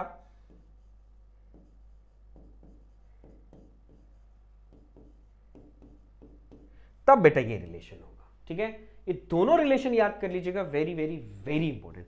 अगर सैचुरेटेड है तो ये होगा और अनसैचुरेटेड है तो ये होगा। एक बात, दूसरी बात, जब मेरी रिलेटिव ह्यूमिडिटी कितनी होती है, जब रिलेटिव ह्यूमिडिटी 100% और 1 होती है तो मेरी एयर फुल्ली सैचुरेटेड होती है। कैसी होती है? Fully saturated. क्लियर है? तो समझ गए, अगर रिलेटिव ह्यूमिडिटी 100% है तो एयर फुल्ली सैचुरेटेड, और फुल्ली सैचुरेटेड है तो तीनों के बीच में क्या डिफरेंस है, तीनों टेम्परेचर के बीच में ये डिफरेंस है। तो अब देखो इसने क्या पूछा है। ठीक है, और अगर मैं अनसैचुरेटेड है तो ऑब्वियसली बात, रिलेटिव ह्यूमिडिटी लेस देन 1 होगी भाई, 1 से ज्यादा तो हो ही नहीं सकती, तो यहां पर हम लोग क्या कह देंगे, रिलेटिव ह्यूमिडिटी क्या होगी, 1 से कम होगी। Got it? अब इसने पूछा है the well bulb depression is 0 when relative humidity equals, तो रिलेटिव ह्यूमिडिटी क्या है, इक्वल होगी। तो रिलेटिव ह्यूमिडिटी इक्वल है तो इसका मतलब जब दोनों बराबर है तो 1 होगी तो इन दोनों के बीच में डिफरेंस क्या आएगा, 0। तो ऑप्शन क्या हो जाएगा आपका, 0। ठीक है, तो for the saturated air WBD is 0, for the 100% relative humidity the WBD is 0। 2 question यहां पर बन सकते हैं, मैंने आपको बता दिया। राइट, चलें आगे। अगेन रेफ्रिजरेंट से क्वेश्चन है मेरे बच्चे।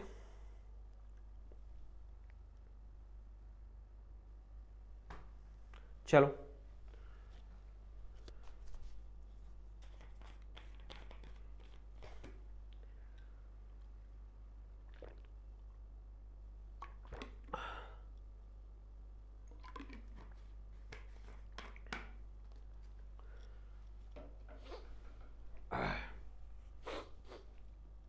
The refrigerant R717 represent carbon dioxide, carbon monoxide, ammonia and methane. तो ऑप्शन क्या हो जाएगा, इट इज अमोनिया। तो R717 इज दिस, ये कार्बन डाइऑक्साइड की अगर हम बात करें तो ये क्या होता है, 744। ठीक है, चलिए, न्यूमेरिकल है वेपर कंप्रेशन से, सिंपल न्यूमेरिकल होते हैं अगर आपको फॉर्मूला याद है तो। वेपर कंप्रेशन से भी न्यूमेरिकल दे सकता है, अगर आपको फॉर्मूला याद है वेपर कंप्रेशन का तो आराम से निकाल सकते हैं।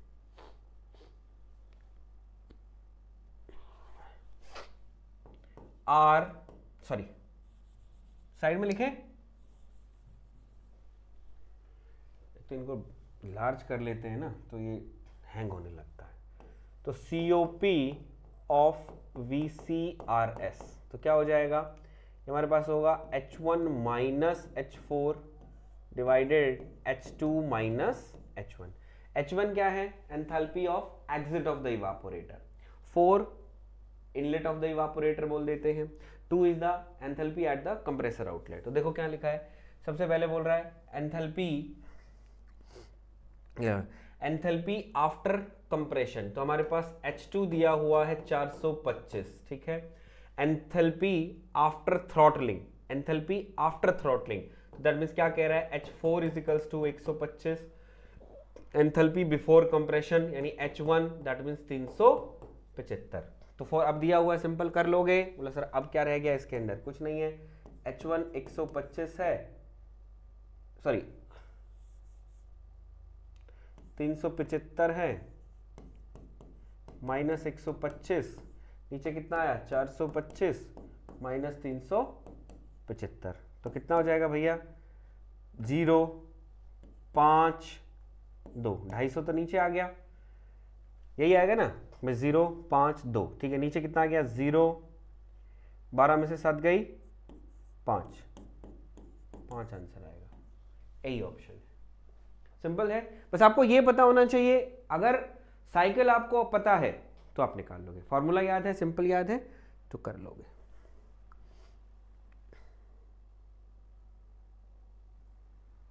चलो अच्छा क्वेश्चन है।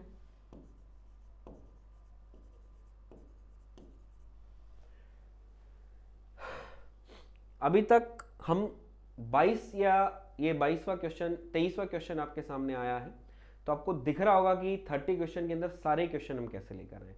ऐसा कोई क्वेश्चन नहीं है जिसमें मैंने आप लोगों को ना समझाया हो, सिंपल है। तो dry ice is produced by expanding, dry ice basically किसको बोलते हैं भैया, सॉलिड CO2 को ना, बस तो कहां जाएगा, लिक्विड कार्बन डाइऑक्साइड, बस हो जाएगा सिंपल। एक रह गया, सॉरी 44 हो तो गया यार, मैं भी 45 आएगा ना, हाँ ठीक है। चलो नेक्स्ट, अगेन अच्छा क्वेश्चन है, देखते हैं, मैं डायग्राम बना लेता हूं।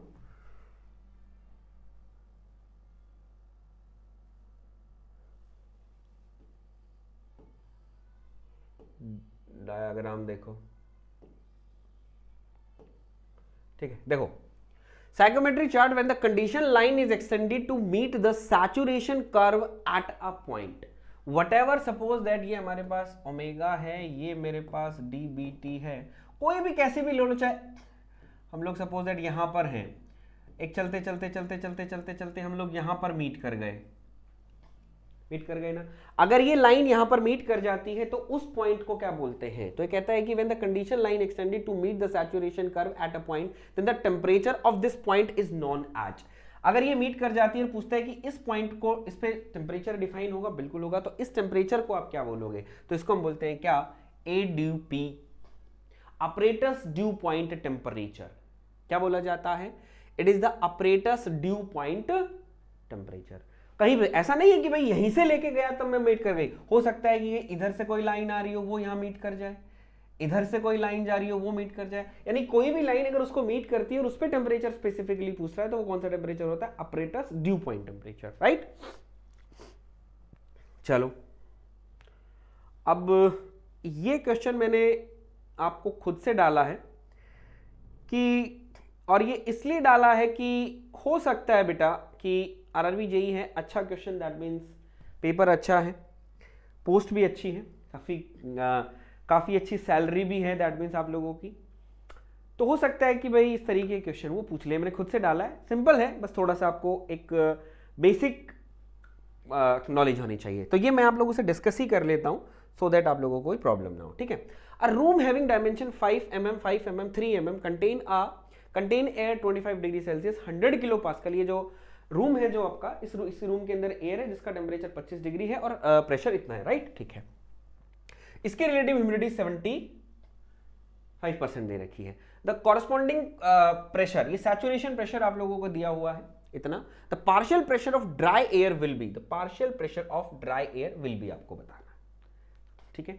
ये जो एयर है इसके अंदर आपके जो एयर के कंटेंट है, ऑब्वियसली बात है इस रूम के अंदर एयर है, उस एयर के अंदर वाटर वेपर भी होगा, एयर भी होगी, दोनों होंगी, दोनों चीजें होंगी। तो जो एयर है उसका उसने प्रेशर पूछा है कि इसका एयर का प्रेशर बताओ। क्लियर? चलो सिंपल सी बात है। फाई आपको दिया हुआ है, फाई क्या होता है, mv डिवाइडेड बाय mvs, इसको मैं ऐसे भी लिख सकता हूं pv अपॉन में pvs लिख सकता हूं, बिल्कुल। pvs दिया है मुझे, ये दिया हुआ 3.169 pv, ये मुझे दिया हुआ 0.75, ठीक है। यहां से बेटा मैं pv निकाल सकता हूं,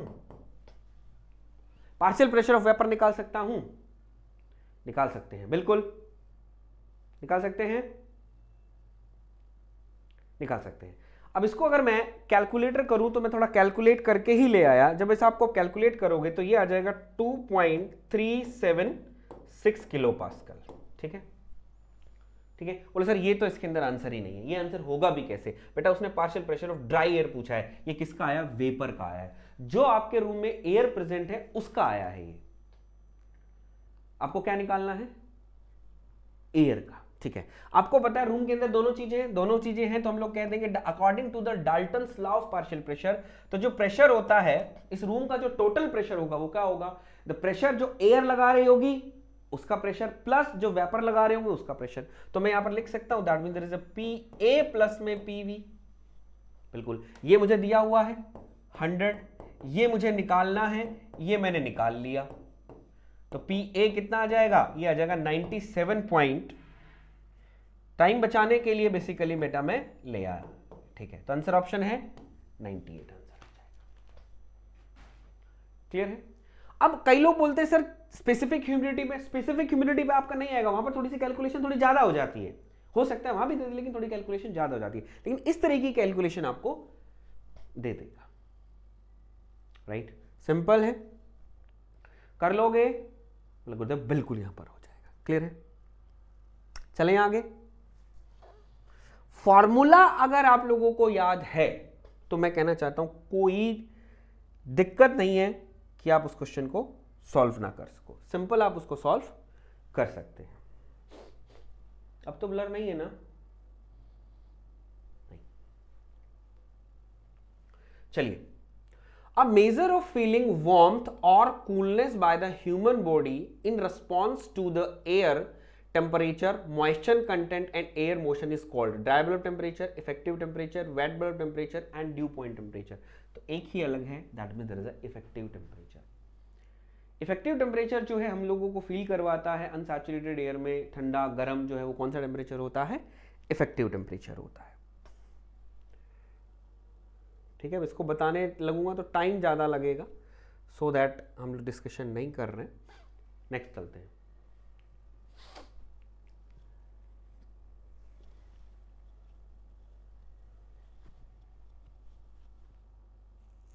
गुड, अच्छा क्वेश्चन है।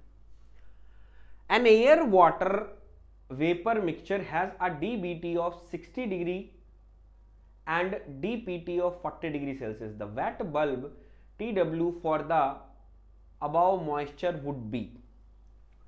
एयर वाटर वेपर मिक्सचर है जिसके अंदर इसका 60 है, ये इतना दे रखा है, तो ये क्या होगा,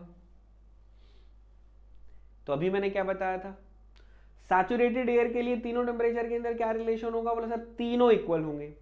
अनसैचुरेटेड के लिए क्या होगा, सबसे ज्यादा कौन होगा, DBT, सबसे कम कौन सा होगा, DPT, WBT कहां आएगा, बीच में, तो मैं कह दूं ये आ जाएगा।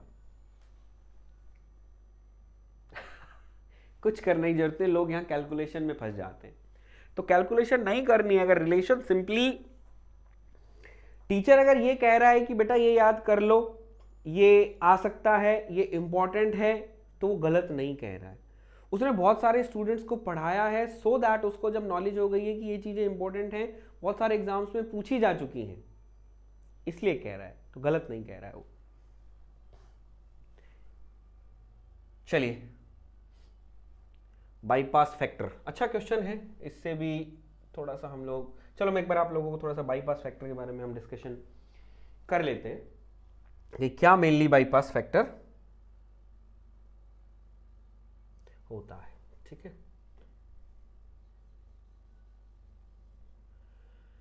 बेसिकली ये एक कूलिंग कॉइल मान के चलो।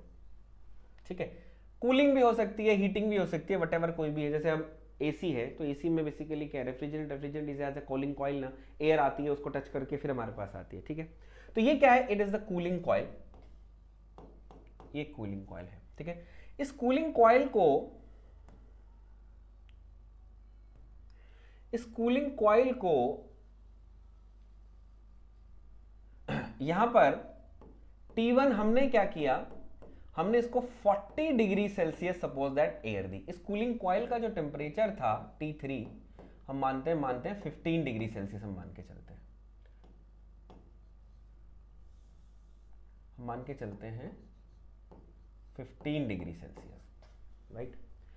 इस हमने क्या की, इस कूलिंग कॉइल को टेम्परेचर ली, जिसका टेम्परेचर था 40 डिग्री सेल्सियस। अब ये टेम्परेचर जो हमने इस एयर को, जब एयर इससे टकराई तो मुझे, आपको क्या लगता है, जो एयर इससे टकराएगी, टकराने के बाद उधर की साइड बाहर निकलेगी, तो इसका जो टेम्परेचर होगा, एग्जिट टेम्परेचर जो T2 है, वो दैट मींस 15 डिग्री सेल्सियस होगा, 15 डिग्री सेल्सियस से नीचे होगा, 15 डिग्री सेल्सियस से ऊपर होगा।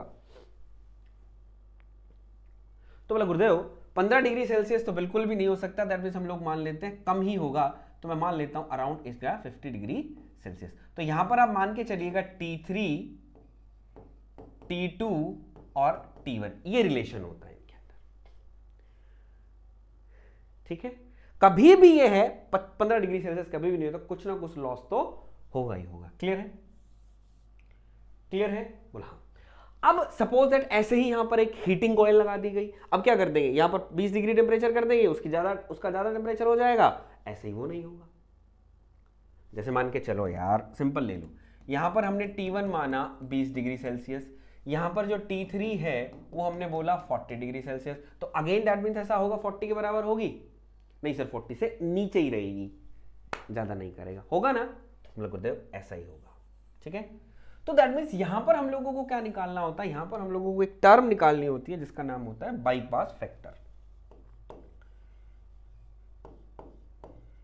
बाईपास फैक्टर, बाईपास फैक्टर को जनरली हम x से डिनोट करते हैं। तो बाईपास फैक्टर जो है वो बेसिकली क्या होता है, आपको बहुत मतलब जो बुक्स वगैरह में आप जब देखोगे तो बुक्स वगैरह में आप ये देखोगे कि पता नहीं बहुत सारा कुछ डेरिवेशन करके भसड़ मचा रखी है, तो आपको भसड़ नहीं मचानी, सिंपल सा तरीका बताता हूँ, क्वेश्चन आएगा ही आएगा, ध्यान से सुन लो। हम लोग यहाँ पर लिखते हैं बाईपास फैक्टर, सिंपल सा लेके चलते हैं कि सबसे पहले बात हम क्या कर रहे हैं, इस गर्म एयर को ठंडी करना चाह रहे हैं, किससे, इससे, तो इसके कांटेक्ट में लाएंगे, इसके कांटेक्ट में लाएंगे तो ठंडी होगी, तो ऑब्वियसली बात है ये क्या करेगी, क्या करेगी, कुछ लॉस और गेन होगा। तो हम लोग यहां पर क्या कहेंगे, दैट मींस क्या करेंगे, बोले सर लॉस और हीटिंग होगा, तब जब हीटिंग कॉइल होगी तो वो क्या करेगी, गेन करेगी, तो लॉस और gain divided by maximum possible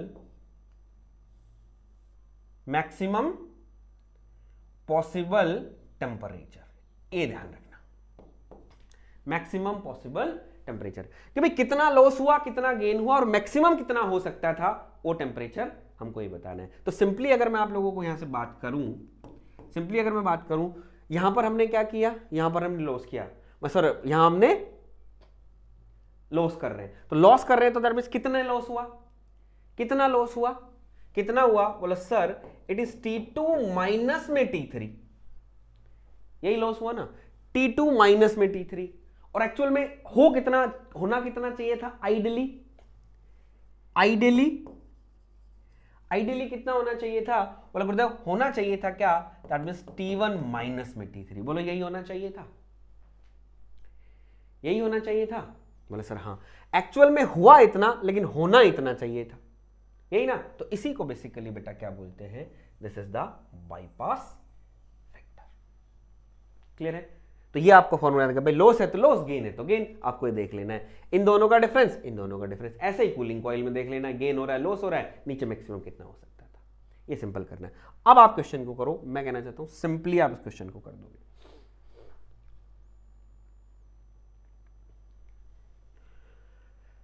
ठीक है, atmospheric air dry bulb temperature is 15 degree Celsius enter a heating coil maintain. अब देखो हीटिंग का आ गया यहां पर, सिंपली पेन ले लेते हैं ये वाला, ठीक है।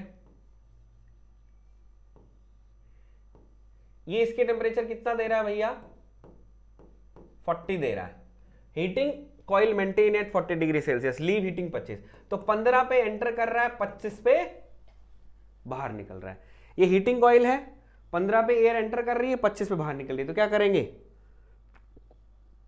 गेन करा, गेन हुआ, कितना गेन हुआ, 40 माइनस में 25, कितना होना चाहिए था, 40 माइनस में 15, ये कितना आ जाएगा ऊपर 15, नीचे कितना आ जाएगा 25, 5 3 15, 5 5 25, तो कितना आ जाएगा 6, तो दैट मीन्स आंसर आ जाएगा 6.6 is the correct answer, right, ठीक है। अब एक और चीज यहां से पूछ सकता है आप लोगों को, वो क्या, यहां से आपको पूछ सकता है that mean there is a efficiency of the coil, तो एफिशिएंसी ऑफ द, वो चाहे कूलिंग कॉइल है तो कूलिंग कॉइल की एफिशिएंसी पूछेगा, हीटिंग कॉइल है तो हीटिंग कॉइल की पूछेगा, तो वो क्या होती है, it is 1 minus bypass factor, जितना भी बाईपास फैक्टर आएगा उसको 1 में से हटा दो, वो उस कॉइल की एफिशिएंसी आ जाएगी। गॉट इट, स्क्रीनशॉट लेना चाहते हैं, बस स्क्रीनशॉट ले लीजिए, अगेन वेरी इंपॉर्टेंट क्वेश्चन मिलेगा आप लोगों को यहां पे। चलो आगे, चलो नेक्स्ट क्वेश्चन देखते हैं।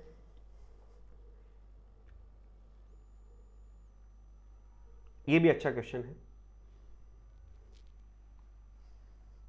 चलो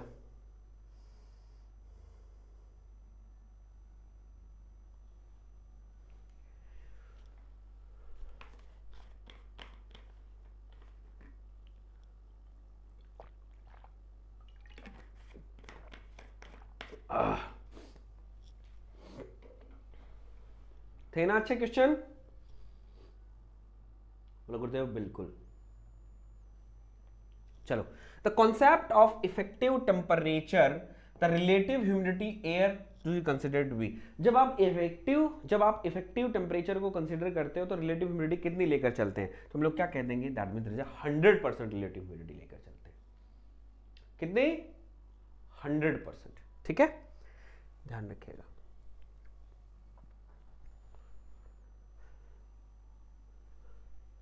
चलिए next,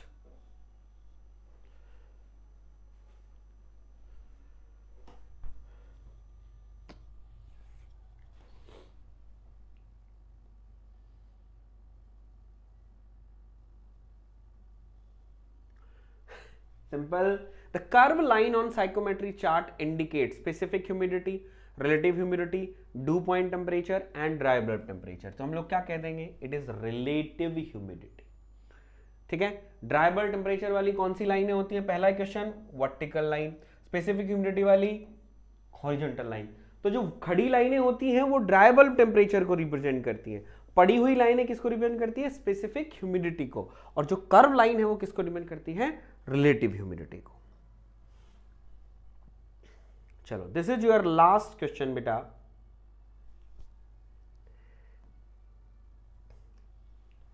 this is your last question.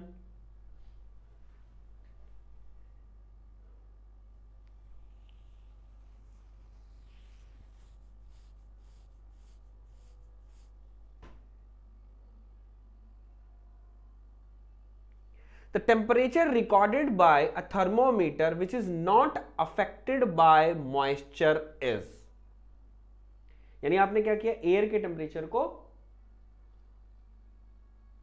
That means temperature recorded by the thermometer which is not affected by the moisture, moisture को अफेक्ट नहीं कर रहे हैं, तो वो क्या कहलाएगा, dry bulb temperature, wet bulb temperature, due point temperature and adiabatic saturation temperature which is not affected by moisture, moisture को अफेक्ट नहीं करते हैं। तो ड्राई बल्ब टेम्परेचर बेसिकली क्या है, ड्राई बल्ब टेम्परेचर बेसिकली क्या है, जो ऑर्डिनरी थर्मामीटर जैसे आपने उठाया, थर्मामीटर मेजर कर लिया तो वो डीबीटी हो गया। Dry bulb temperature, wet bulb temperature basically क्या हो गया, आपने क्या किया,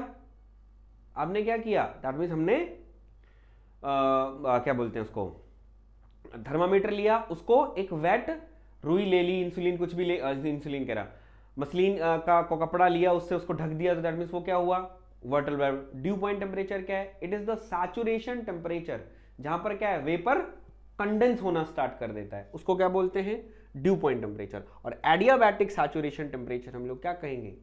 तो इसका आंसर बेसिकली क्या होना चाहिए, क्या होना चाहिए, दैट मीन्स इसका आंसर मेरे हिसाब से होना चाहिए, that means there is a D, adiabatic saturation, जहां पर मॉइस्चर जो है इट इज नॉट अफेक्टेड। एक बार क्रॉस चेक कर ले, थोड़ा सा गड़बड़ वड़बड़ नहीं हो गया हो। मेरे हिसाब से इसका या तो इसमें मिस प्रिंटिंग है कहीं ना कहीं,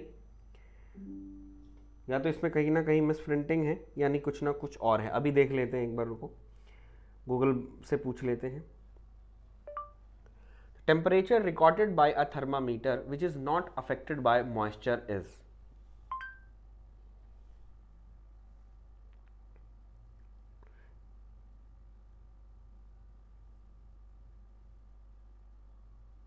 ठीक है, ठीक है। चलो इसके अंदर दैट मीन्स कहीं ना कहीं मुझे भी यही आंसर लग रहा था, मुझे भी यही लग रहा था। दैट मीन्स क्या होगा, बोले sir it is the dry bulb temperature. Sorry, कई बार एक ह्यूमन मिस्टेक, ह्यूमन एरर आ जाता है, तो वो चीज़ आप देख सकते हैं। तो इसके अंदर आंसर क्या हो गया, the temperature recorded by the thermometer which is not affected by the moisture. Moisture affect नहीं होता, लेकिन मेरे हिसाब से इसका आंसर भाई अब मॉइस्चर अफेक्ट नहीं कर रहा है उसको।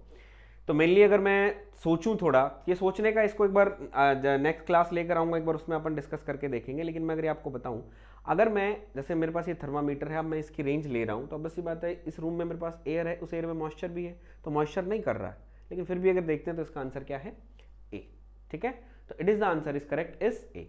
तो होप सो आपने रेफ्रिजरेशन एयर कंडीशनिंग के क्वेश्चन को एंजॉय किया होगा। तो एक बार क्लास को लाइक जरूर करेंगे और अपने दोस्तों के साथ जरूर शेयर करेंगे।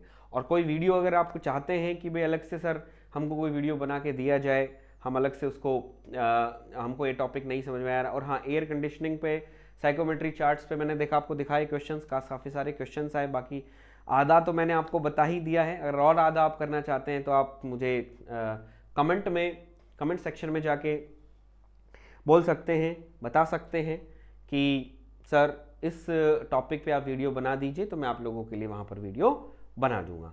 और बता देता हूँ, चैप्टर छोटा है, रेफ्रिजरेशन भी बहुत कम वेटेज का आता है, एयर कंडीशनिंग भी कम वेटेज का आता है, लेकिन क्वेश्चन सॉलिड है। आज यहाँ 30 क्वेश्चन हम लोगों ने किया, सोचने पे मजबूर मैं भी हो गया। आप लास्ट वाले में देखा ना कि कुछ चीज़ें एक से हो जाती हैं, तो वो वाली बात है। तो ठीक है, इसका आंसर इन्होंने ए दिया है, तो हम ए मानकर चलते हैं। ठीक है, तो आज के लिए फिर मैं इतना ही रखूँगा, मिलता हूँ आप लोगों से नेक्स्ट वीडियो में, तब तक के लिए राम राम, नमस्कार।